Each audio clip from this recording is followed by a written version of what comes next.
আমার মুসলমান ভাইরা, এবার আল্লাহর নবী হযরতে আবু বকর সিদ্দিক রাদিয়াল্লাহু তাআলা আনহুকে বলেন, ও আবু বকর, তুমি না আমাকে ইতিপূর্বে বলেছিলা ওগো নবীজি বেঈমানদের অত্যাচার আর সহ্য হয় না, হিজরতের পারমিশন দেন। তখন তো হিজরতের কোনো পারমিশন ছিল না, এবার তো তোমাকে নিয়ে আমি হিজরত করে চলে যাব। হিজরতের কথা শুনে তুমি এইভাবে কেন কান্না করে পানি ছাড়তেছো? আবু বকর সিদ্দিক রাদিয়াল্লাহু আনহু বলেন, ইয়া রাসূলুল্লাহ, ওগো নবীজি, এটা আমার দুঃখের কান্না না, এটা আমার সুখের কান্না। আজ বেঈমানদের অত্যাচার থেকে আপনাকে নিয়ে যখন আমি চলে যাইতে পারবো, এটা আমার অন্তরে আনন্দ, আনন্দের কান্না। আমার মুসলমান ভাইরা, নবীজি সিদ্দিক আকবর রাদিয়াল্লাহু আনহুকে সাথে নিয়ে বাড়ি থেকে রওনা হয়ে গেলেন। সৌর পাহাড়ের মধ্যে গেলেন। সৌর পাহাড়ে গিয়া আল্লাহর নবী যখন সৌর পাহাড়ে সিদ্দিক আকবরকে নিয়ে যাইতেছেন, এমন মুহূর্তে দেখেন নবীর প্রতি আবু বকর সিদ্দিক রাদিয়াল্লাহু আনহুর কেমন মায়ার ভালোবাসা।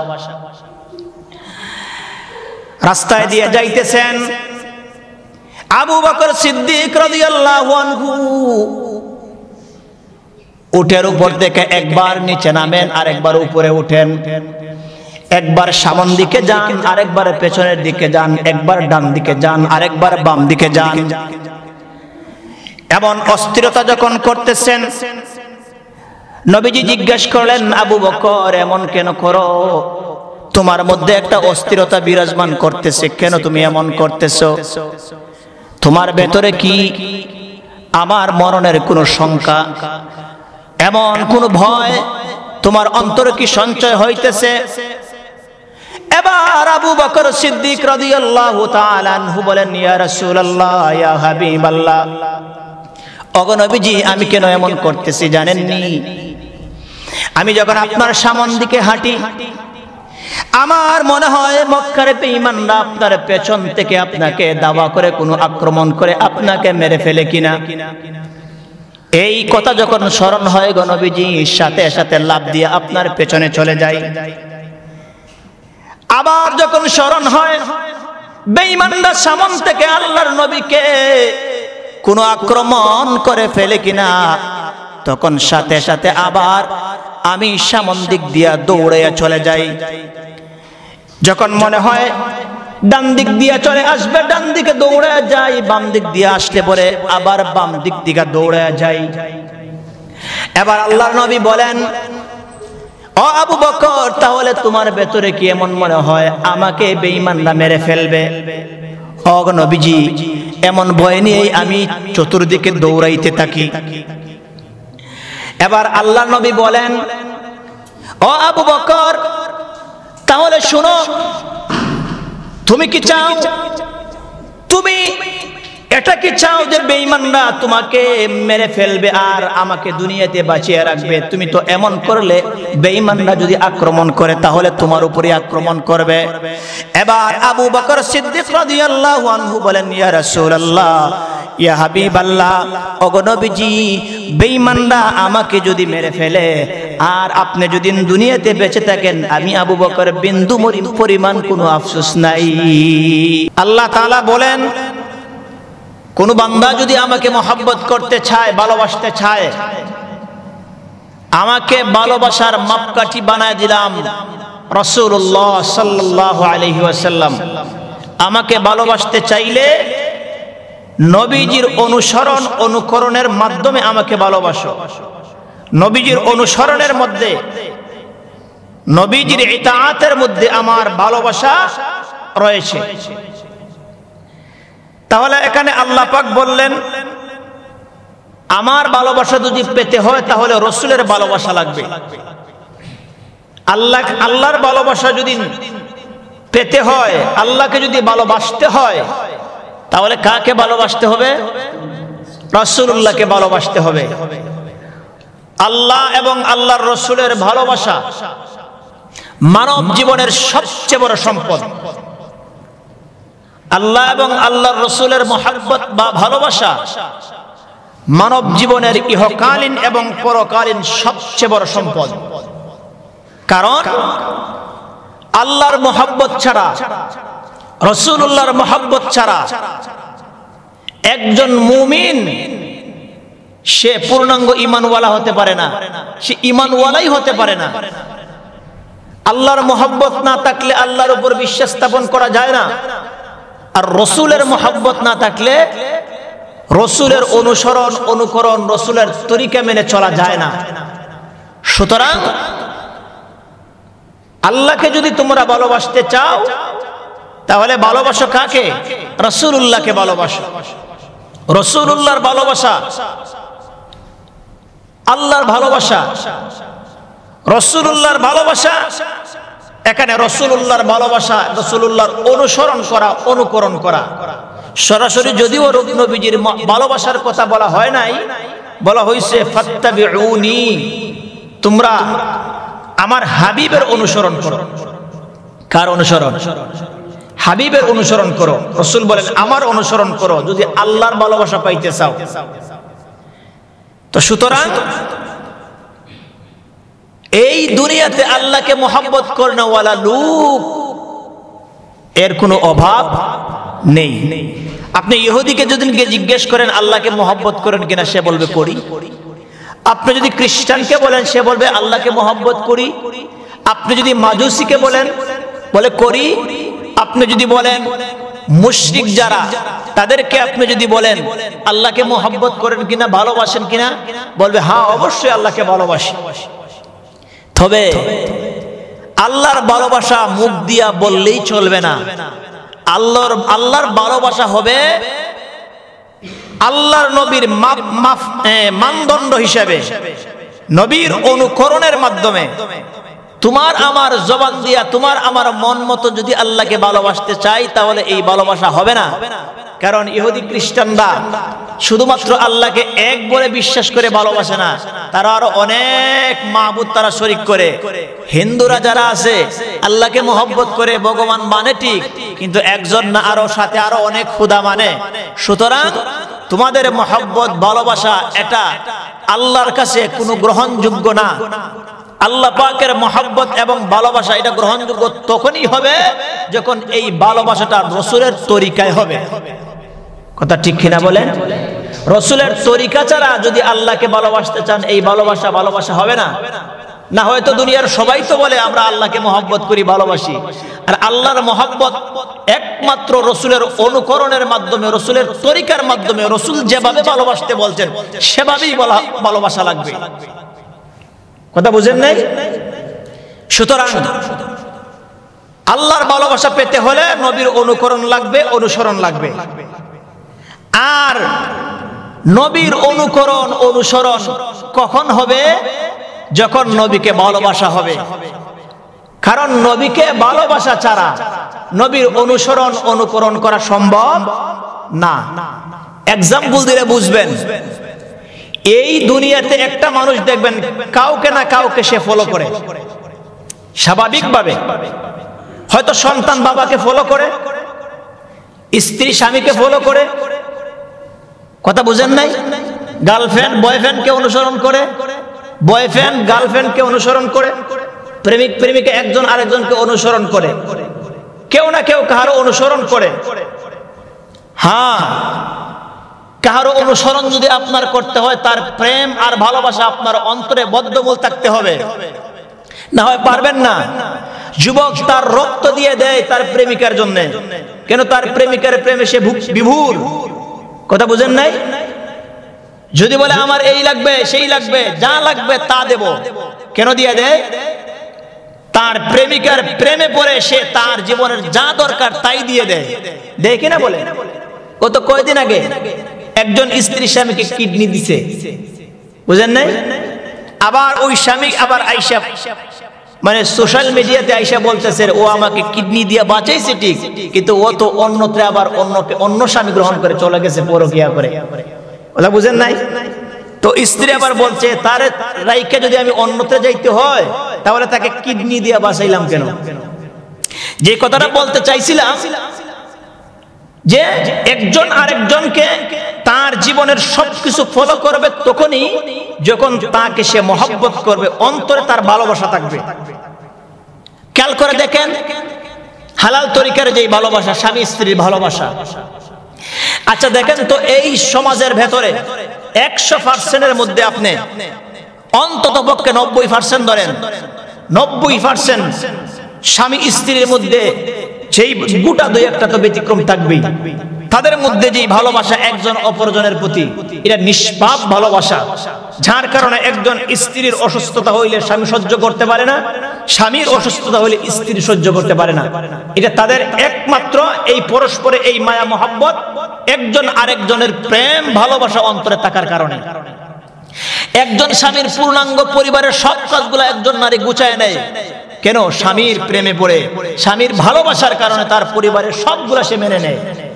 না হয় নতুন একটা মেয়ে 15 বছর 20 বছর পর্যন্ত মায়ের বাড়িতে সে লালন পালন হয়ে আদর যত্নে খাবার দাবার খাইয়া হঠাৎ করে এক পরপুরুষের ঘরে আইসা তার সবগুলা কত যন্ত্রণা, শাশুড়ির জ্বালা, নন্দের জ্বালা, আরো কত কিছুর জ্বালা, পাড়া প্রতিবেশীর জ্বালা, সবগুলা সহ্য করে নেয় একমাত্র স্বামীর ভালোবাসা। ঠিক কিনা বলেন? আল্লাহ পাক বলেন, ও দুনিয়ার মানুষেরা, আমাকে যদি মহব্বত করতে চাও তাহলে আমার হাবিবের অনুসরণ করো। আমার হাবিবের অনুসরণের মাধ্যমে যদি আমাকে মহব্বত করো, এটাই প্রকৃত মহব্বত করা হবে। আর আমার হাবিবের অনুসরণ সকলে করতে পারবে না। আমার হাবিবের প্রকৃত ভালোবাসা যাদের ভেতরে আছে তারাই আমার হাবিবকে মহব্বত করবে, আমার হাবিবের অনুসরণ করবে, আমার হাবিবের গোটা জিন্দেগির সবগুলা ফলো করে করে চলবে। আজকে আমরা আদর্শ বানাইছি কাকে? ইহুদি খ্রিস্টানদেরকে আমরা আদর্শ বানাইছি, আমাদের মডেল বানাইছি। আজকে আমরা লাল কুত্তাদেরকে আমরা আমাদের আদর্শ বানায় ফেলছি। যুবকরা চুল কাটে ইহুদি খ্রিস্টানের স্টাইলে, যুবকরা ফ্যান পরে ইহুদি খ্রিস্টানের স্টাইলে, যুবকরা শার্ট পরে ইহুদি খ্রিস্টানের পদ্ধতিতে। সে ইহুদি খ্রিস্টানকে সে মহব্বত করে, তার অনুসরণ করে। অথচ এই পৃথিবীতে আল্লাহ যত মানুষ বানিয়েছেন, নাম্বার 1 এক নম্বরে সবচেয়ে বড় দামি, সর্বদিক মিলে সবচেয়ে দামি যে মানুষটা, তিনি হলেন মুহাম্মদুর রাসূলুল্লাহ সাল্লাল্লাহু আলাইহি সাল্লাম। অনুসরণ করলে তো নবীদের অনুসরণ করব, অনুসরণ চুল তো কাটবো নবীদের আদর্শে। নবী যেভাবে চুল কাটতে বলছেন সেভাবে করব। কথা বুঝেন নাই? এজন্য মুহতারাম হাজিরিন, নবীর প্রেম আর ভালোবাসা মানব জীবনের সবচেয়ে বড় সম্পদ। এই জন্য নবীজির মহব্বত, ভালোবাসা, প্রকৃত ভালোবাসা যদি আপনি আমি অর্জন করতে পারি, তাহলে এই ভালোবাসা আপনি আমাকে জান্নাত পর্যন্ত পৌঁছায় দিবে। সুবহানাল্লাহ বলেন। এক সাহাবী আয়েশা নবীকে জিজ্ঞেস করতেছেন, ইয়া রাসূলুল্লাহ মাতা সাআ। আল্লাহ নবী বললেন, আফসোস, কিয়ামত কখন হবে তুমি আমাকে জিজ্ঞেস করলা, কিয়ামতের প্রস্তুতি তুমি কি নিছো? কথাগুলো খেয়াল করে শুনবেন। সাহাবী এসে বলতেছে কি, ইয়া রাসূলুল্লাহ মাতা সাআ, কিয়ামত কখন হবে? আল্লাহর নবী জিজ্ঞেস করলেন, তুমি কিয়ামত সম্পর্কে আমাকে জিজ্ঞেস করছো, অথচ কিয়ামত সম্পর্কে তোমার প্রস্তুতি কি? একথা বলার পরে সাহাবী বলছেন, ইয়া রাসূলুল্লাহ, আমি আপনাকে মহব্বত করি, ভালোবাসি। আল্লাহর নবী বলেন, ও আমার সাহাবী, আমার এই ভালোবাসা তোমাকে জান্নাত পর্যন্ত পৌঁছায় দিবে। তা বলে এটা ছিল প্রকৃত ভালোবাসা। এটা এর মধ্যে সাহাবায়ে কেরামের নবীর প্রতি ভালোবাসার ভেতরে বিন্দু পরিমাণ কোনো বেজাল ছিল না। এজন্য মুহতারাম হাজিরিন, আমরা নবীকে কি পরিমাণ ভালোবাসবো, কেমন ভালোবাসবো? এটা কি শুধুমাত্র আপনার আমার মন মতো ভালোবাসবো? না না না, নবীকে ভালোবাসার মানদণ্ড আল্লাহর হাবিব আমাদেরকে দেখিয়ে দিয়েছেন। রসুলের তরিকার ভেতর দিয়া রসুলকে আমাদের মহব্বত করা লাগবে। আল্লাহর মহব্বত সীমা রেখার ভিতরে করতে হবে, নবীর মহব্বত নবীর সীমা রেখার ভিতরে, মানদণ্ডের ভিতরে করতে হবে। আপনার আমার মন মতন করলে হবে না। নবীকে ভালোবাসতে বাসতে আল্লাহ পর্যন্ত পৌঁছালে নবীর ভালোবাসা হবে না।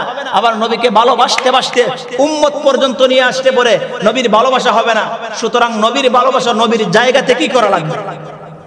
দেখেন সাহাবায়ে কেরাম নবীজিকে ভালোবাসতে গিয়া তাদের জিন্দেগির সবগুলা উজাড় করে দিয়েছে, তাদের জীবনের সবগুলা উজাড় করে দিয়েছেন নবীর প্রেম আর ভালোবাসায়। অথচ আজ আমরাও নবীর প্রেম আর ভালোবাসার গান গাই, নবীকে মহব্বত করে এটা বলি, কিন্তু শুধুমাত্র বছরে গোটা কয়েকটা দিন খালি আমরা নবীর আনন্দ মিছিল আর নবীর অনুসরণ আমরা করি, এছাড়া বাকি বছরের কোনো দিন আমরা নবীর মহব্বত আমরা করি না। অথচ নবীর মহব্বত কি একদিন না, গোটা জিন্দেগির প্রতিটা মুহূর্তে মুহূর্তে নবীর প্রেম আর ভালোবাসা অন্তরে লালন করা লাগবে।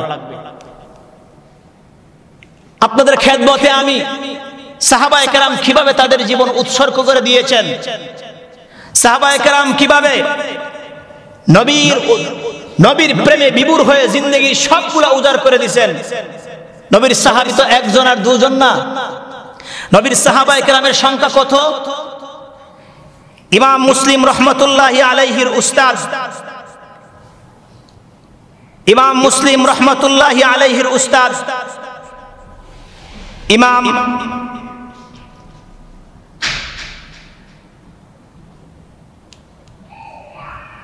আবু জুরআ, ইমাম আবু জুরআ রহমতুল্লাহি আলাইহি, উনি বলেন নবীর সাহাবীর সংখ্যা 114 জন, 114,000। আবার আল্লামা জালালউদ্দিন সুয়ুতি রহমতুল্লাহি আলাইহি উনি বলেন নবীর সাহাবায়ে কেরামের সংখ্যা 1,24,000। আরো মত রয়েছে, সব ক্ষেত্রে আমরা মিলিয়ে বলতে পারি লক্ষের উপরে ছিল নবীর সাহাবীর সংখ্যা।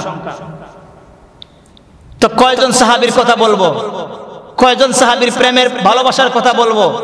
এক কথায় নবীর যতজন সাহাবায়ে কেরাম ছিলেন প্রত্যেকজন সাহাবায়ে কেরামের হৃদয়টা নবীর প্রেম আর ভালোবাসায় ভরপুর ছিল। আল্লাহু আকবার বলেন। আবু বকর সিদ্দিক রাদিয়াল্লাহু আনহু দেখেন নবীকে কেমন মহব্বত করেছেন। নবী প্রথম যখন দ্বীনের দাওয়াত যখন আবু বকর সিদ্দিকের কাছে দিয়েছেন, কোনো কথা বলেন নাই, সাথে সাথে কালেমা পড়ে মুসলমান হয়েছে। কোনো কথা বলেন না, সাথে সাথে কালেমা পড়ে মুসলমান। কালেমা পড়ে মুসলমান হওয়ার পরে আপনারা জানেন দীর্ঘ 13 বছর পর্যন্ত মক্কাতে বেঈমানরা মুসলমানের উপরে, নবীর উপরে, সাহাবায়ে কেরামদের উপরে নির্যাতনের স্টিম রুলার চালিয়েছে। কিন্তু সাহাবায়ে কেরাম সহ্য করেছেন। হিজরতের সময় যখন আসলো, খেয়াল করে শুনবেন, দেখেন আবু বকর সিদ্দিক রাদিয়াল্লাহু আনহু নবীর প্রতি কেমন ভালোবাসা ছিল, একটু খেয়াল করে শুনবেন। হিজরতের যখন পারমিশন নবীজি পাইছেন, আবু বকর সিদ্দিক রাদিয়াল্লাহু আনহুর ঘরে মধ্য দুপুরে আসছেন। আসার পরে এসে বলতেছেন, আবু বকর, হিজরতের অনুমতি আল্লাহ আমাকে দিয়েছেন, তোমাকে নিয়ে আমি হিজরত করব। এই কথা বলতে দেরি সিদ্দিক আকবর রাদিয়াল্লাহু আনহুর চোখ দিয়া ঝরঝর করে পানি পড়তেছে। কি পড়তেছে? পানি পড়তেছে। আমার মুসলমান ভাইরা, এবার আল্লাহর নবী হযরতে আবু বকর সিদ্দিক রাদিয়াল্লাহু তাআলা আনহুকে বলেন, ও আবু বকর, তুমি না আমাকে ইতিপূর্বে বলেছিলা ওগো নবীজি বেঈমানদের অত্যাচার আর সহ্য হয় না, হিজরতের পারমিশন দেন। তখন তো হিজরতের কোনো পারমিশন ছিল না, এবার তো তোমাকে নিয়ে আমি হিজরত করে চলে যাব। হিজরতের কথা শুনে তুমি এইভাবে কেন কান্না করে পানি ছাড়তেছো? আবু বকর সিদ্দিক রাদিয়াল্লাহু আনহু বলেন, ইয়া রাসূলুল্লাহ, ওগো নবীজি, এটা আমার দুঃখের কান্না না, এটা আমার সুখের কান্না। আজ বেঈমানদের অত্যাচার থেকে আপনাকে নিয়ে যখন আমি চলে যাইতে পারবো, এটা আমার অন্তরে আনন্দের কান্না। আমার মুসলমান ভাইরা, নবীজি সিদ্দিক আকবর রাদিয়াল্লাহু আনহুকে সাথে নিয়ে বাড়ি থেকে রওনা হয়ে গেলেন। সৌর পাহাড়ের মধ্যে গেলেন। সৌর পাহাড়ে গিয়া আল্লাহর নবী যখন সৌর পাহাড়ে সিদ্দিক আকবরকে নিয়ে যাইতেছেন, এমন মুহূর্তে দেখেন নবীর প্রতি আবু বকর সিদ্দিক রাদিয়াল্লাহু আনহুর কেমন মায়ার ভালোবাসা। রাস্তায় দিয়ে যাইতেছেন, আবু বকর সিদ্দিক রাদিয়াল্লাহু আনহু উটের উপর থেকে একবার নিচে নামেন আর একবার উপরে উঠেন, একবার সামন দিকে যান, আরেকবার পেছনের দিকে যান, একবার ডান দিকে যান, আরেকবার বাম দিকে যান। এমন অস্থিরতা যখন করতেছেন, নবীজি জিজ্ঞেস করলেন, আবু বকর এমন কেন করো? তোমার মধ্যে একটা অস্থিরতা বিরাজমান করতেছে, কেন তুমি এমন করতেছো? তোমার ভেতরে কি আমার মরণের কোনো শঙ্কা, এমন কোনো ভয় তোমার অন্তরে কি সঞ্চয় হইতেছে? এবার আবু বকর সিদ্দিক রাদিয়াল্লাহু তাআলা আনহু বলেন, ইয়া রাসূলুল্লাহ, ইয়া হাবিবাল্লাহ, ওগো নবীজি, আমি কেন এমন করতেছি জানেননি? আমি যখন আপনার সামন দিকে হাঁটি, আমার মনে হয় মক্কার বেঈমানরা আপনার পেছন থেকে আপনাকে দাওয়া করে কোনো আক্রমণ করে আপনাকে মেরে ফেলে কিনা।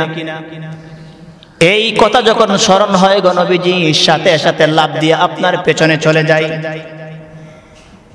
আবার যখন স্মরণ হয় বেঈমানরা সামন থেকে আল্লাহর নবীকে কোনো আক্রমণ করে ফেলে কিনা, তখন সাথে সাথে আবার আমি সামন দিক দিয়া দৌড়ে চলে যাই। যখন মনে হয় ডান দিক দিয়ে চলে আসবে, ডান দিকে দৌড়ে যাই, বাম দিক দিয়ে আসলে পরে আবার বাম দিক দিকে দৌড়ে যাই।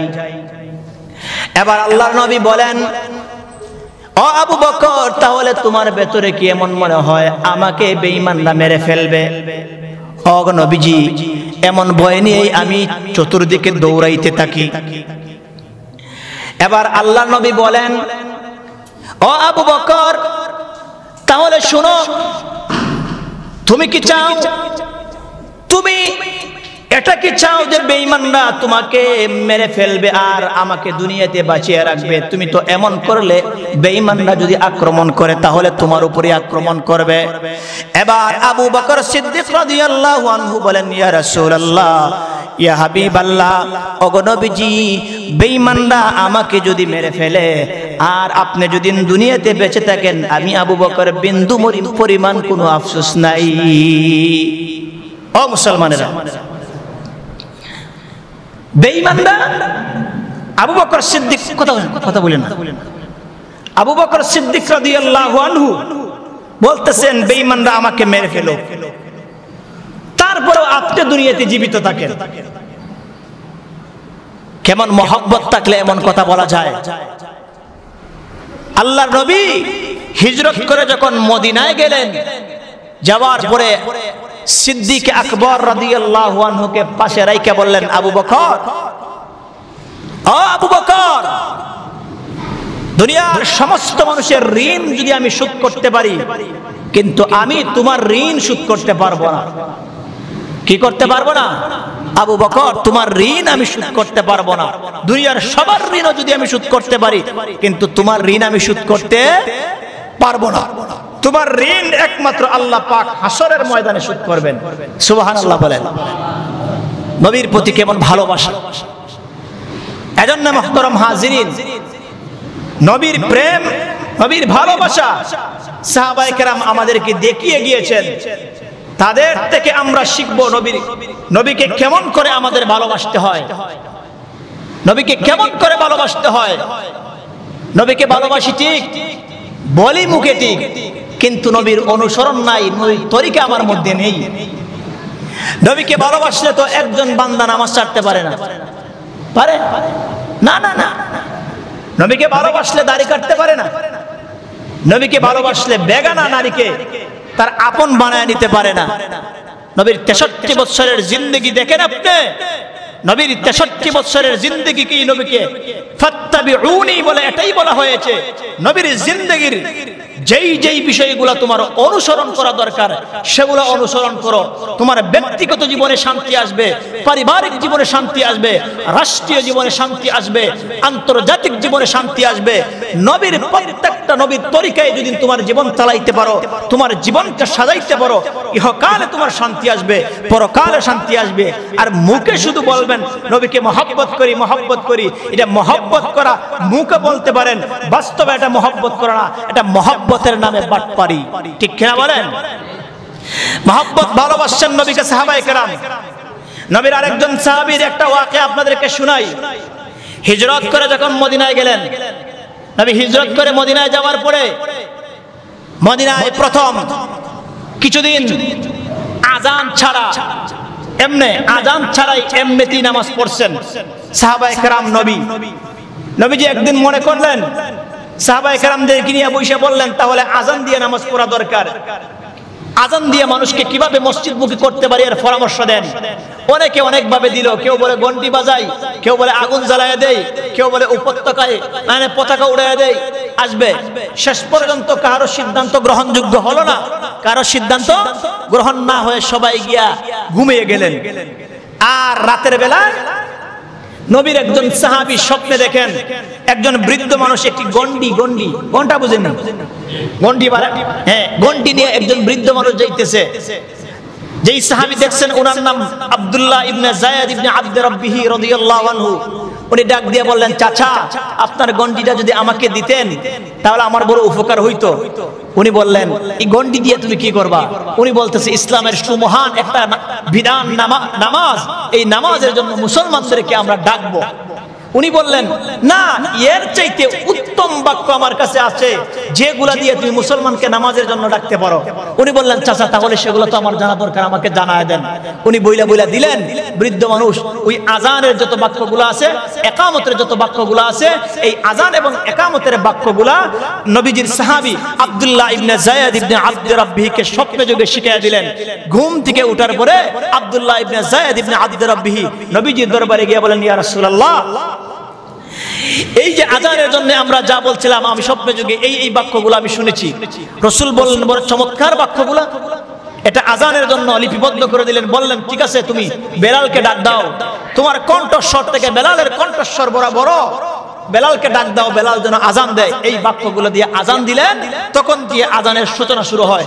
যে আজানের প্রথম যেই শব্দগুলা, একামতের শব্দগুলা যেই জেনেছেন, যার মাধ্যমে হয়েছে, এই সাহাবীর নাম হলো আব্দুল্লাহ ইবনে যায়েদ ইবনে আব্দ রাব্বিহি।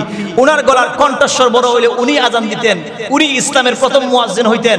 উনার কণ্ঠস্বর একটু ছোট হওয়ার কারণে বেলাল রাদিয়াল্লাহু আনহুর মাধ্যমে এই আজানগুলা দেওয়া হয়েছে। এই আব্দুল্লাহ ইবনে যায়েদ ইবনে আব্দ রাব্বিহি নবীর কেমন প্রেমিক সাহাবী ছিলেন দেখেন। আমার মুসলমান ভাইরা, নবীর সাহাবী আব্দুল্লাহ ইবনে যায়েদ ইবনে আব্দ রাব্বিহি রাদিয়াল্লাহু তাআলা আনহু কেমন নবীর প্রেম অন্তরে ছিল। আল্লাহর নবী যখন মারা গেলেন, আল্লাহর নবী যখন মৃত্যুবরণ করলেন, তখন সময়ে নবীজির সাহাবী আব্দুল্লাহ ইবনে যায়েদ ইবনে আব্দ রাব্বিহি উনি মদিনার বাহিরে খেজুর বাগানে উনি কাজ করতেছেন। হঠাৎ করে শুনতেছেন কে যেন এলান করে যাচ্ছে, কে এলান করে যাচ্ছে, ঘোষণা করে যাচ্ছে, একজন সাহাবী, কে বাগানে আছো রে জাননি, মদিনা নবী আর দুনিয়াতে নাই, নবী ইন্তেকাল করেছেন। নবীর সাহাবী আব্দুল্লাহ ইবনে যায়েদ ইবনে আব্দ রাব্বিহি রাদিয়াল্লাহু আনহু খেজুর বাগানে গাছে খেজুর পাড়তেছিলেন। যখন খবরটা পাইলেন, সাথে সাথে খেজুর গাছ থেকে পড়ে গেলেন। এ মুসলমান, খেয়াল করে শুনবেন, আমরাও নবীকে মহব্বত করি, নবীর প্রেমের কথা বলি। সাহাবায়ে কেরাম নবীকে মহব্বত করেছেন, দেখেন কেমন মহব্বত করেছেন। যেই মাত্র নবীর মরণের সংবাদের কথা শুনলেন, আব্দুল্লাহ ইবনে যায়েদ ইবনে আব্দ রাব্বিহি রাদিয়াল্লাহু তাআলা আনহু খেজুর গাছ থেকে নিচে পড়ে গেলেন। আর জমিনে পড়ার পরে আব্দুল্লাহ ইবনে যায়েদ ইবনে আব্দ রাব্বিহি রাদিয়াল্লাহু তাআলা আনহু জমিনে বসে বসে আল্লাহর কাছে বলতে শুরু করছেন, ওগো আল্লাহ, যেই নবীকে দেখলে পরে পেটের ক্ষুধা নিবারণ হইতো, ও আল্লাহ, দুইটা নয়ন, দুইটা চোখ আপনি আমাকে দিয়েছিলেন, এই দুই নয়ন ভরে নবীকে দেখতাম, নবীকে দেখে দেখে মনটাকে সান্ত্বনা দিতাম। আজ শুনলাম নবীজি দুনিয়া থেকে বিদায় হয়ে গেছেন। আজ খবর পাইলাম নবীজি দুনিয়া থেকে বিদায় হয়ে গেছেন। যেই চোখ দিয়ে নবীকে দেখতাম, নবীকে দেখে অন্তরকে শান্তি করতাম, আজকে ওই নবী নাই। ওগো আল্লাহ, নবীকে যদি মদিনায় গিয়ে দেখতে না পারি, আমি আব্দুল্লাহর এই চোখের কোনো প্রয়োজন নাই। আল্লাহু আকবার বলেন। এই আব্দুল্লাহ ইবনে যায়েদ ইবনে আব্দে রাব্বিহি চোখে হাত দিয়ে আল্লাহর কাছে দোয়া করে বলতেছেন, ওগো আল্লাহ, যেই চোখ দিয়ে নবীকে মদিনায় গিয়ে দেখতে পারবো না, এই চোখ আমার টাকার কোনো প্রয়োজন নাই, এই চোখ আমার টাকার প্রয়োজন নাই। চোখে হাত দিয়ে আল্লাহকে দোয়া করে বললেন, ওগো আল্লাহ, আমি আব্দুল্লাহকে আপনি জনমের মতন অন্ধ বানায়া দেন, কারণ এই চোখ দিয়ে যখন নবীকে দেখতে পারবো না, এই দুনিয়া দেখার আমার কোনো প্রয়োজন নাই। ওগো আল্লাহ, আপনি আমার দুটো চোখ নিয়ে যান, আমার চোখের কোনো প্রয়োজন নাই, যেই চোখ দিয়ে নবীকে দেখতে পারবো না। নবীর সাহাবীর এই প্রেমাস্পদ কথা, মহব্বতের কথা আল্লাহর কাছে কবুল হয়ে গেছে। আল্লাহ পাক সাথে সাথে ওই সাহাবীকে অন্ধ বানাইয়া দিয়েছে, সাথে সাথে অন্ধ বানাইয়া দিয়েছে। কেমন প্রেম ভালোবাসা নিয়ে বলছেন আল্লাহর কাছে, বুঝেন যে আল্লাহ, যেই চোখ দিয়ে নবী দেখতে পারবো না, এই চোখ দিয়ে দুনিয়া দিকে আমার লাভ নাই, আল্লাহ আমাকে অন্ধ বানায় দেন। দেখেন কেমন কথা, সাধারণ কথা, কেমন মহব্বত থাকলে পরে এমন কথা বলা যায়। আল্লাহ কবুল করে নিছেন, সাথে সাথে ওনাকে জনমের মতো অন্ধ বানায় দিয়েছে। আর আজ আমরা উম্মত হয়ে আজকে 1400 বছর, 1400 সাড়ে 1400 বছর পূর্বে আমরা আইসা আমরা আমাদের মন মতো নবীর ভালোবাসা আমরা প্রকাশ করে থাকি। অথচ সাহাবায়ে কেরাম নবীর কাছে তাইকা তাইকা তারা নবীর মহব্বত তারা অর্জন করেছে, নবীকে চিনেছে। আজকে শুধুমাত্র আমরা নাম কেউ আসতে নবীর প্রেম আর মহব্বতের কথা বলি, নবীকে নিয়ে ব্যঙ্গ করা হয়, নবীকে নিয়ে তিরস্কার করা হয়, কিন্তু আমাদের কোনো এর প্রতিবাদ আমরা করতে পারি না। আমরা শুধুমাত্র নাকে তৈল দিয়ে আমরা ঘুমাই। অথচ এই নবী, আপনি আমি উম্মতের জন্য কি করছেন জানেন? ও মুসলমান, খান খুলে শুনেন, তুমি নবীর সাথে নিমক হারামি করতে পারো, কিন্তু নবী উম্মতের সাথে নিমক হারামি করে নাই। নবী উম্মতের ব্যথায়, উম্মতের পেরেশানিতে, নবী দুনিয়াতে যেমন পেরেশানি করেছে, হাসরেও পেরেশানি করবে, মিজানেও করবে, ফুলসিরাতেও করবে। যতক্ষণ পর্যন্ত নবীর উম্মতকে আল্লাহ জান্নাত না দিবেন, ততক্ষণ পর্যন্ত নবী আল্লাহর কাছে কান্নাকাটি বন্ধ করবেন না। অথচ আমরা নবীর জন্য কি করি? আরে নবীর জন্য তো আপনি একটা যুদ্ধের ময়দানে নামা রাখবে না। এখন বলতে পারেন, হুজুর নবীর মহব্বত ভালোবাসা কেমনে করব? শুধুমাত্র জবান দিয়ে বলা নাই নবীকে মহব্বত করি, ভালোবাসি, এটা নয়।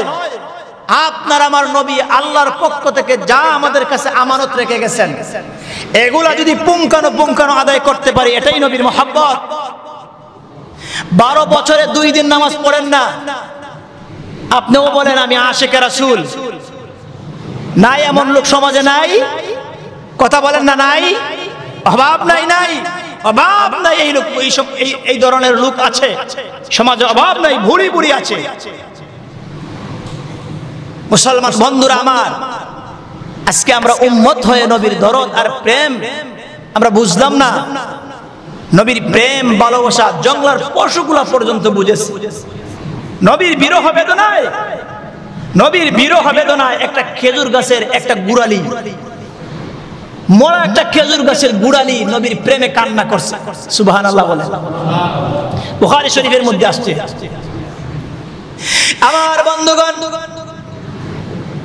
হিজরত করার পরে মসজিদে নববীতে মিম্বরের কোনো ব্যবস্থা ছিল না। তখন মিম্বর ছিল না। নবীজি একটি খেজুর গাছের গুড়ালিতে হেলান দিয়ে নবীজি জুমার নামাজের খুতবা দিতেন। কিছুদিন পরে, 6 থেকে 7 বছরের পরে, কমই বেশি হবে, মদিনার একজন আনসারী মহিলা মসজিদে নববীর জন্য, নবীজি খুতবা দেওয়ার জন্য একটি মিম্বরের ব্যবস্থা করে দিলেন। মসজিদের একটি মিম্বরের ব্যবস্থা করে একজন মহিলা দিলেন। মিম্বরের যখন ব্যবস্থা হয়ে গেল, তখন নবীজি নতুন মিম্বরে বসে নবীজি যখন জুমার খুতবা দিতে শুরু করলেন, হঠাৎ করে শুনতে পাচ্ছেন হাউ মাউ করে কে যেন কান্না করতেছে। ছোট বাচ্চার মতন হাউ মাউ করে কান্না করতেছে। নবীর একজন সাহাবী শুনলেন, এই যে মরা খেজুর গাছ যেখানে দাঁড়িয়ে নবীজি জুমার খুতবা দিতেন, এই খেজুর গাছ থেকে ছোট বাচ্চার মতন হাউ মাউ করে কান্নার আওয়াজ আসতেছে। সুবহানাল্লাহ বলেন। নবীজি খুতবা বন্ধ করে সাহাবায়ে কেরামদেরকে নিয়ে খেজুর গাছের কাছে গেলেন। খেজুর গাছের কাছে যাওয়ার পরে খেজুর গাছকে জিজ্ঞাসা করলেন, ও খেজুর গাছ, তুমি আবার কেন এইভাবে হাউমাউ করে ছোট বাচ্চার মতো কান্না করতেছো? আমি কি করতে পারি তোমার জন্য? এবার খেজুর গাছ আর হাউমাউ করে কান্না করতেছে। নবীজি খেজুর গাছকে জড়ায় ধইরা বললেন, ও খেজুর গাছ, কেন তুমি এইভাবে কান্না করতেছো? একটা গাছ নবীজির প্রেমে আসক্ত হয়ে কান্না করে। খেজুর গাছ বলতেছে, ইয়া রাসূলুল্লাহ, ওগো নবীজি, কেন আমি কান্না করি জানেননি? কারণ একটাই, দীর্ঘদিন পর্যন্ত মসজিদে নববীর মিম্বর না হওয়ার কারণে আপনি আমার গায়ে হেলান দিয়ে আপনি জুমার নামাজের খুতবা দিতেন। মুসলমান খেয়াল করে কথাগুলি শুনবেন। খেজুর গাছ বলতেছে, ইয়া রাসূলুল্লাহ, মসজিদে নববীর যখন কোনো মিম্বর ছিল না, তখন গো নবীজি আপনি আমার গায়ে হেলান দিয়ে জুমার নামাজের খুতবা দিতেন। আজকে মসজিদের মিম্বর হয়ে যাওয়ার কারণে আমি অদম বুঝি আপনার ভালোবাসা থেকে, আপনার সোহবত থেকে বঞ্চিত হয়ে গেলাম। এর বিরহ বেদনায় আমার মন জ্বলে পুড়ে সারকার হয়ে যাচ্ছে। ওগো নবীজি, এর কারণে, এর বিরহ বেদনা আমি সহ্য করতে পারি না, এর কারণে আমি কান্না করতেছি। আল্লাহ নবী বলেন, ও খেজুর গাছ, তাহলে আমি কি করতে পারি তোমার জন্য? আল্লাহর কাছে দোয়া করি, আল্লাহ তোমাকে জীবিত করে দিবেন, তোমার মধ্যে ফল ধরবে আর মুসলমানরা খাবে, তুমি ধন্য হয়ে যাবে। খেজুর গাছ বলে, না না না ইয়া রাসূলুল্লাহ, আমি যদি জীবিত হয়ে যাই, আমি যদি জীবিত হই, আমার ফল ধরবে, আবার আমার মরণ আছে। ওগো নবীজি, এতে আমি সান্ত্বনা পাবো না। আমি আপনার চিরসাথী হয়ে যেতে চাই, আমি আপনার সাথে চিরজীবন থাকতে চাই, এর ব্যবস্থা আপনি আমার করেন। নবীজি বলেন, তাহলে বুঝতে পারছি ও খেজুর গাছ, তোমার মনের বেদনা আমি বুঝতে পারছি। নবীজি সাহাবায়ে কেরামদেরকে আদেশ দিলেন, ওই খেজুর গাছটাকে তোমরা কাটো আর জান্নাতুল বাকিতে ওই খেজুর গাছটাকে দাফন করে নাও। সাহাবায়ে কেরাম এই খেজুর গাছকে কাইটা জান্নাতুল বাকিতে দাফন করে দিলেন। কিতাবের মধ্যে আসছে, আমার মুসলমান বন্ধুরা,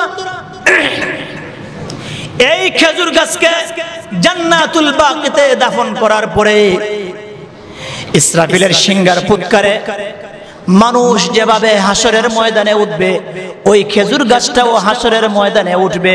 হাসরের ময়দানে ওঠার পরে জান্নাতে ওই খেজুর গাছটাকে আল্লাহ পাক জীবিত করে দিবে, তার মধ্যে ফলমূল ধরবে, আর জান্নাতি আল্লাহর বান্দা বান্দিরা ওই খেজুর গাছের খেজুরগুলা ভক্ষণ করবে। দেখেন, একটা গাছ, একটা গাছ, তাতে নবীজি একটু হেলান দিয়ে খুতবা দিতেন, তার নবীর প্রতি কেমন ভালোবাসা জন্মেছে। আর আজকে আমরা উম্মত হয়ে নবীর দরদে আমরা দরদি হতে পারি না।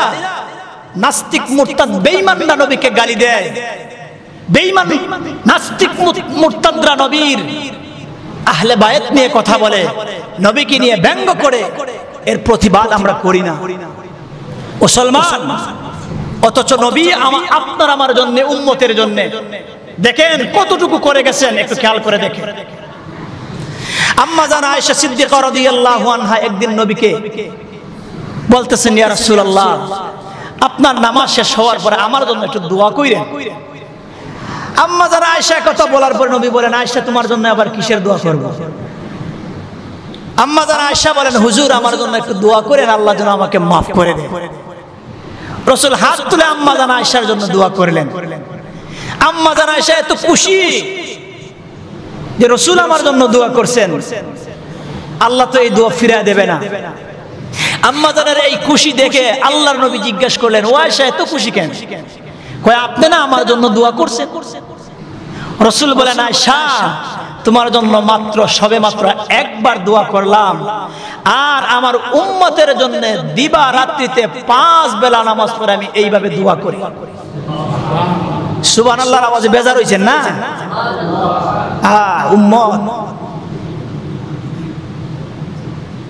উম্মত আদর্শ তো বানাইছো লাল কুত্তারে, মুহাম্মদুর রাসূলুল্লাহকে আদর্শ বানাইতে পারলা না, মুহাম্মদুর রাসূলুল্লাহর জীবনটাকে ফলো করে চলতে পারলা না।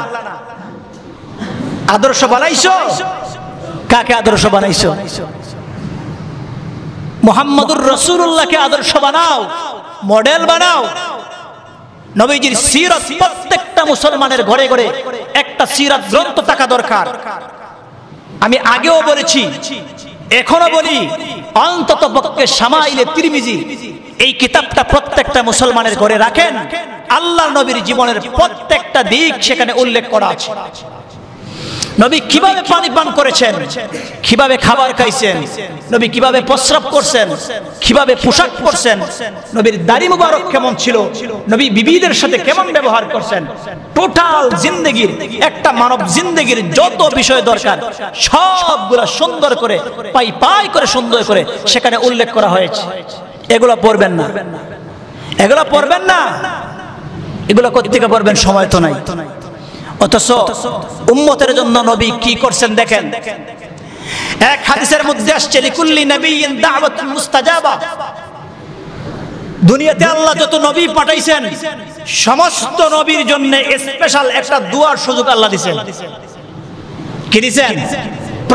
নবীদের দোয়াতে এমনিই নবীগণ আম্বিয়া কেরাম তো এমনিতেই মুস্তাজাবুদ দাওয়াত, নবীগণের দোয়া তো আল্লাহ এমনিই কবুল করেন। এর মধ্যেও স্পেশাল ভাবে আরেকটা দোয়ার ব্যবস্থা করে দিয়েছেন, যে একটা দোয়া তোমরা যা চাইবা তাই আমি দেব। প্রত্যেকজন নবী দুনিয়াতে সেই দোয়া করে ফেলছেন, কিন্তু আপনার আমার নবী এই দোয়া করেন নাই। সুবহানাল্লাহ বলেন। আপনার আমার নবী এই দোয়া করেন নাই। আপনার আমার নবী এই দোয়া উম্মতের জন্য হাসরের ময়দানে শাফাআতের জন্য রেখে দিয়েছে। উম্মতের প্রতি নবীর ভালোবাসা আছে? মুসলমান আছে? হ্যাঁ আছে। উম্মতের প্রতি নবীর ভালোবাসা এমন, এই জন্য এই দুনিয়াতে পারলে চাইলে নবীজি নবীর কলিজার টুকরো ফাতেমার জন্য করতে পারতেন, হাসান হুসাইনের জন্য করতে পারতেন, আহলে বায়তের জন্য করতে পারতেন, না করেন নাই। নবীর উম্মতের জন্য রেখে দিয়েছেন যে আমার একটা উম্মত যেন হাসরের ময়দানে জাহান্নামের আগুনে না জ্বলে, আমি যেন শাফাআত করে যেন জান্নাতে নিয়ে যেতে পারি। এজন্য নবীজি নবীর সেই দোয়া হাসরের ময়দানের জন্য ইনটেক্ট রেখে দিয়েছেন। আমার মুসলমান বন্ধুগণ, আপনারা জানেন কঠিন হাসরের ময়দান যখন কায়েম হয়ে যাবে, উম্মতগণ বেপানা হয়ে দৌড়াদৌড়ি করবে হাসরের মাঠে। এক পর্যায়ে বাবা আদমের কাছে যাওয়ার পরে বলবেন, ও আদি পিতা, আপনি তো আমাদের প্রথম বাবা, হাসরের ময়দানের কষ্ট আর সহ্য হয় না, মেহেরবানি করে আপনি একটু আল্লাহর কাছে দোয়া করেন, বিচার কার্য যেন শুরু করে দেয়। এই কথা যখন বলবেন, আদম পয়গম্বর অজুহাত দিয়ে তাদেরকে ফিরিয়ে দিবেন। উনি বলবেন, না না, আমি তো নিজেই নাফসি নাফসি বলে আমি কান্না করতেছি, আমার নিজের জীবনের জন্যই তো আমার কান্না হচ্ছে, আমি তোমাদের জন্য আবার কি করব? এইভাবে একে একে পয়গম্বরদের কাছে যাওয়ার পরে ঈসা রুহুল্লাহ পর্যন্ত আসবেন। ঈসা রুহুল্লাহর কাছে আসার পরে উনিও বলবেন, আমারও ভয় হয়, আমার উম্মতরা আমাকে কত কিছু বলেছে, আমার মাকে কত কিছু বলেছে, আমার পক্ষে সম্ভব না, তোমরা চলে যাও আখিরি জামানার পয়গম্বর মুহাম্মদুর রাসূলুল্লাহর কাছে। হাসরবাসী সমস্ত উম্মতরা আপনার আমার নবীর কাছে আসার পরে আপনার আমার নবী কোনো কথা বলবেন না, সাথে সাথে মাকামে মাহমুদে আল্লাহর নবী আল্লাহর কুদরতি পায়ে সেজদায় পড়ে যাবেন, উম্মতের জন্য কান্নাকাটি করবেন। আল্লাহ পাক ডাক দিয়া বলবেন, হাবিব আমার, আপনি মাথা উঠান, আপনার উম্মতের জন্য কি চান আমাকে বলেন, আপনি বলেন, আপনার শাফাত কবুল করা হবে। আল্লাহর নবী বলবেন, ওগো আল্লাহ, আমার উম্মতগুলো যেন আমার চোখের সামনে জাহান্নামের আগুন দিয়ে জ্বালানো না হয়, আমার উম্মতগুলোকে আপনি মাফ করে দেন। আমার মুসলমান বন্ধুরা, আল্লাহর নবীর একটা উম্মত জাহান্নামে থাকা সত্ত্বেও আল্লাহর নবী আল্লাহর কাছে দোয়া বন্ধ করবেন না, জান্নাতে প্রবেশ করবেন না। নবীর প্রত্যেকটা উম্মতকে জান্নাতে নিয়ে যাওয়ার পরে নবী জান্নাতে যাইবেন। অথচ এত দরদ উম্মতের প্রতি থাকা সত্ত্বেও আজকে আমরা মুসলমান, আজকে ওই নবীর আদর্শ ফলো করতে পারলাম না। আজকে আমরা কার আদর্শ ফলো করতেছি? এজন্য পশ্চিমাদের আদর্শগুলা, এগুলার মধ্যে কোনো কল্যাণ নেই। ইহকাল এবং পরকালের কামিয়াবি একমাত্র মুহাম্মদুর রাসূলুল্লাহ সাল্লাল্লাহু আলাইহি ওয়াসাল্লামের আদর্শের মধ্যে রয়েছে। এজন্য মুহতারাম হাজিরিন, আপনার আমার প্রত্যেকটা জিনিসের বেলায় আপনি আমি ফলো করব কাকে? নবীর তরিকাকে। কাকে? নবীকে ফলো করব প্রত্যেকটা কাজের বেলায়। আজকে আপনার আমার সন্তানের বিবাহ দেই, ইহুদি খ্রিস্টানদের আদর্শগুলো আমরা ফলো করে গায়ে হলুদ করি। গায়ে হলুদ মুহাম্মদুর রাসূলুল্লাহ 63 বছরের কোন বছর করছিলেন? মুসলমান বলেন, করছেন? তাহলে আপনি করেন যে? আপনি কাকে মানতেছেন? কাকে ফলো করতেছেন? এই কথাগুলো বুঝেন, নিজের জীবনটা পরিবর্তন করেন। জীবন শেষ হওয়ার পথেও এমনিই তো দুনিয়া থেকে যাওয়া লাগবে। নবীকে আদর্শ মানেন আর না মানেন, নবীর আদর্শ ফলো করেন আর না করেন, এই দুনিয়া ছেড়ে যাওয়া লাগবে। এই দেখলাম না কিছুদিন আগে ঢাকাতে বিমান দুর্ঘটনায় কত মাসুম বাচ্চারা দুনিয়া থেকে বিদায় হয়ে গেছে, কত মায়ের কোল খালি হয়ে গেছে। গতকালকে দেখলাম ভিডিও ফুটেজ দেখলাম, এক বাবা পুরা পাগল হয়ে গেছে। সে পুরা পাগল তার সন্তান হারার বেদনায়। যে মা বাবারা সন্তান হারিয়েছে, একজন লোক বলতেছে এই দেশে আমি থাকবো না। আমরা কেমন দেশে বসবাস করতেছি? বলতেছে এই দেশে থাকবো না, যেই দেশে সন্তানদের নিরাপত্তা নেই, যেই দেশে একজন নারীর নিরাপত্তা নেই। স্বামী স্ত্রীকে নিয়ে হাঁটতে গেছে, স্বামীকে বেঁধে স্ত্রীকে দর্শন। এটা আমাদের সোনার বাংলাদেশ। কথা বুঝেন? 9 বছরের সন্তানকে দর্শন, 5 বছরের সন্তানকে দর্শন, 5 বছরের মেয়েকে মা হত্যা। এটা আমার সোনার বাংলাদেশ। মুসলমান যতদিন পর্যন্ত খেলাফায় বিশ্বাসী না হয়ে, এই আব্রাহাম লিঙ্কনের তন্ত্রমন্ত্রে বিশ্বাসী হয়ে যতদিন জীবন কাটাইবেন, শান্তি আসবে না বাংলায়, শান্তি আসবে না। খেলাফায় বিশ্বাসী হয়ে মনোবল নিয়ে এই বিশ্বাস লালন করে সামনে আগান। আর এতটুকু মনের মধ্যে নিয়ে আসেন যে আল্লাহর জমিনে আল্লাহর খেলাফত প্রতিষ্ঠা হওয়া পর্যন্ত আমরা ক্ষান্ত হব না। এই দৃঢ় বিশ্বাস পরিকল্পনা নিয়ে আগান, ইনশাআল্লাহ দেখবেন যেদিন আল্লাহর জমিনে আল্লাহর হুকুমত কায়েম হবে, আল্লাহর খিলাফা কায়েম হবে, সেদিন থেকে একটা মা সন্তানকে হারাতে হবে না, একটা স্বামী তার স্ত্রীকে হারাতে হবে না, একটা স্ত্রী তার স্বামীকে হারাতে হবে না। এই যে কয়েকদিন আগে সোহাগ নামের ছেলেকে দেখলেন আপনারা রাজপথে, আপনি দেখলেন যে পাথর দিয়া তাকে ঢিল মেরে না, এই পাষণ্ডরা দেখলেন তাকে তো মারছে, ঠিক মারার পরে ও পাথর দিয়া তার মরা দেহতে আঘাত করে করে এই লোকটাকে কেমন করে তারা জাজরা করে দিয়েছে, আইয়ামে জাহিলিয়াতের যুগকে হার বানিয়ে ফেলছে।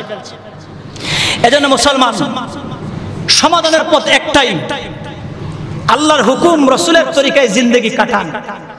আল্লাহর হুকুমটা রাসূলের তরিকায় কাটাবেন, ব্যক্তিগত জীবন থেকে নিয়ে রাষ্ট্রীয় জীবন পর্যন্ত প্রত্যেকটা ধাপে ধাপে আপনার সুখ আর শান্তি বিরাজমান করবে। ঠিক কিনা বলেন? এজন্য এখনো সময় আছে, এখনো সময়। আপনি দেখেন মসনদে কাকে বসাবেন, শুনেন, আমি পরিষ্কার করে আপনাদের শুরু থেকে আমি বলছি, আমি রাজনৈতিক কোনো দলের কোনো ফরম কাটি নাই, রাজনৈতিক কোনো দলের সাথে আমার কোনো সম্পর্ক নাই।